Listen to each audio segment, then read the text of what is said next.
Jadi, di dalam sumber belajar pendidikan formal, kita akan membahas 5 submateri yang ada di dalamnya. Yang pertama yaitu landasan sumber belajar di pendidikan formal. Konsep belajar berbasis aneka sumber dengan menggunakan pusat sumber belajar dapat diterapkan di sekolah.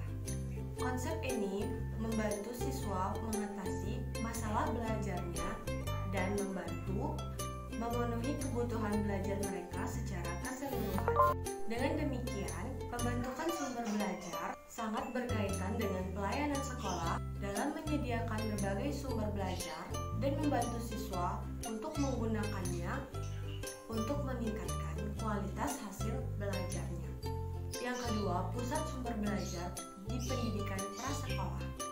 Sumber belajar sebagai salah satu komponen atau unsur pembelajaran di PAUD memegang peranan penting dalam rangka terselenggarakannya pembelajaran yang menarik dan bermakna bagi anak.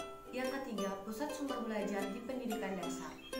Pendidikan dasar terdiri dari yang pertama yaitu sekolah dasar atau madrasah ibtidaiyah yang berlangsung selama 6 tahun dimulai dari kelas 1 sampai dengan kelas 6. Yang kedua, sekolah menengah pertama atau madrasah sanawiyah yang berlangsung selama 3 tahun yang dimulai dari kelas 9 sampai dengan kelas 10. Tujuan pendidikan dasar mengacu pada tujuan pendidikan nasional dan standar pendidikan nasional, di mana dapat berubah sesuai dengan kebutuhan masyarakat dan pemerintah. Selanjutnya, pusat sumber belajar di pendidikan menengah. Pendidikan menengah merupakan lanjutan dari pendidikan dasar yang terdiri atas pendidikan menengah umum dan pendidikan menengah kejuruan. Pendidikan menengah umum adalah sekolah menengah atas atau SMA atau madrasah alawiyah atau yang biasa disebut dengan MA yang berlangsung selama 3 tahun mulai dari kelas 10 sampai dengan kelas 12.